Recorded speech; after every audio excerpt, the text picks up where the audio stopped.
Hey, so in this video, I'm going to explain how to integrate Pixie with Practice Ignition using Zapier. Practice Ignition is a tool that you can use to send proposals to your clients.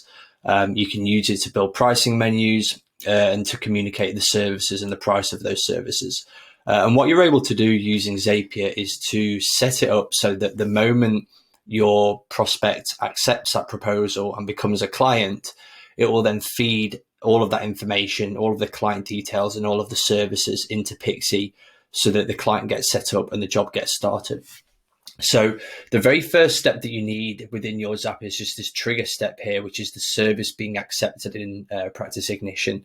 So we've got this connected to our Practice Ignition account. We've got the trigger event being service accepted.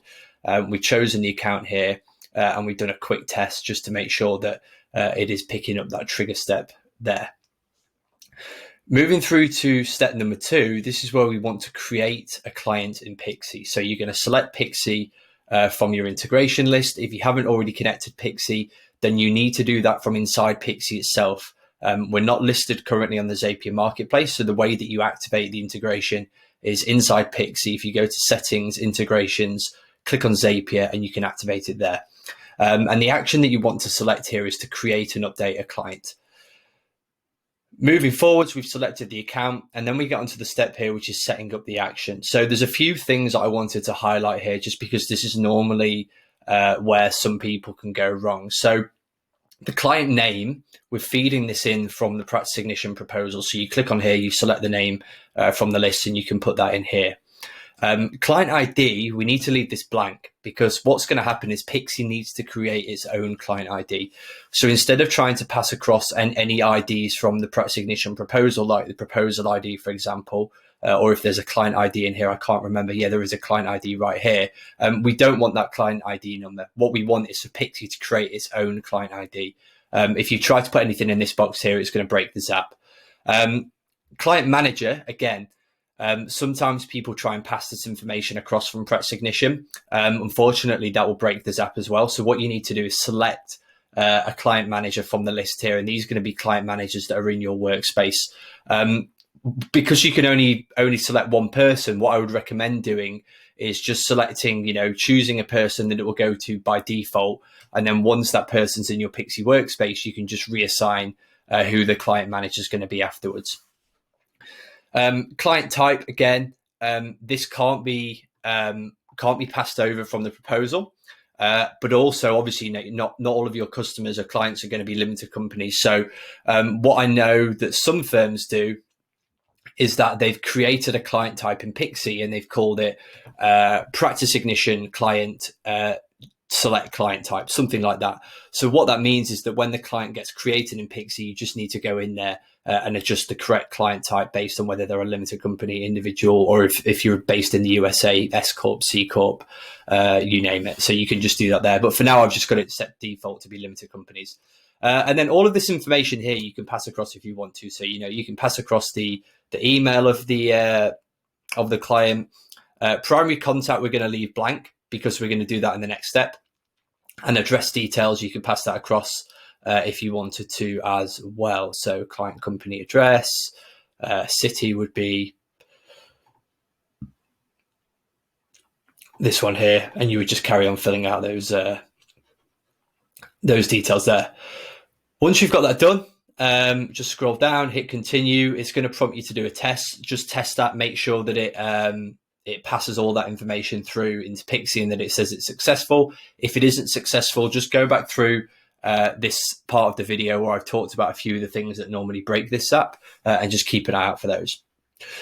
Moving on to step number 3, once we've got the client created, we need to add a contact to that client. So very similar to the step above, only this time, one of the things I want to highlight is that in this client section here, we're going to pass through the client ID that's been created in step number 2. So if you remember in step number 2, we mentioned that we didn't want to input a client ID from Practice Ignition because we wanted Pixie to create its own.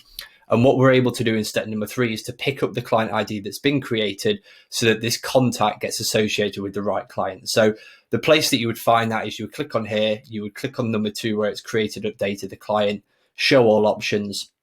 And you can see the client ID field here.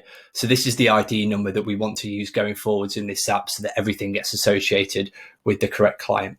And then again, all you're going to do is put some information in here, like the first name of the contact, their last name, their email address, any other information from the proposal that you want to put to Pixie as a contact. You can put that here, test it, make sure it works, and then we move through to the next step. So step number 4 is starting the onboarding task. So obviously when somebody joins Pixie, you want to be able to trigger some kind of onboarding workflow. So the way that I've got this configured is that the action is to start a job. We've got our account set up, and then setting up the action. All I've done is I've pulled through that same client ID again from step number 2. So I've got that number here. And then the job name, I've just written onboarding for, and then I've used the name of the client that's been created in Pixie from here. So when that appears on your task list, it will say onboarding for ADM accountancy, for example. Job template, you're just going to select your onboarding workflow template from your workflow list in Pixie here. If you've got more than one onboarding template, perhaps you've got different templates for different types of businesses, then maybe you just want to avoid this step altogether. And once the client's been added into Pixie, you can just go in and trigger the correct template. Deadline, you need to put some information in here. You can obviously change it once it's in Pixie, but I've just put 7 days for now. You could change that to 14 days, depending on the length and complexity of your onboarding workflow. And then the final step is just who's going to be the assignee for this job. Again, you can only select one person from Pixie, but you can always reassign it once it's in there. Once that's done, again, just do a test, make sure that it works. And then we're going to move through to step number 5. So this step is the one that takes a little bit more time, but once you've got it set up, then hopefully it won't take too much in terms of maintaining it. What we're going to do here is we're going to select this Formatter by Zapier option, and we're going to select the action to be utilities. And then when we set the action up, what we want to do is create a lookup table, and the lookup key is going to be the service name from Practice Ignition, because what's going to happen is your client's probably going to accept the proposal, and there's going to be several services: payroll, bookkeeping, accounts, VAT. There's going to be more than one service. So what we want to be able to do is look at Practice Ignition and look at the service names, and then associate those with the correct templates in Pixie. So what this table is here is a table of all the service names in Practice Ignition. And it's just worth pointing out that these need to be spelt exactly the same. So payroll monthly needs to have capital P, capital M. That needs to be identical to the service name in Practice Ignition. If there's any slight difference in spelling or capitalization or anything else, then this won't work. So all you need to do is go through and all of your services in Practice Ignition, add them into this table here with the correct service names. And then these numbers on the left-hand side, they relate to a template number in Pixie. So for example, if I open up my Pixie workspace,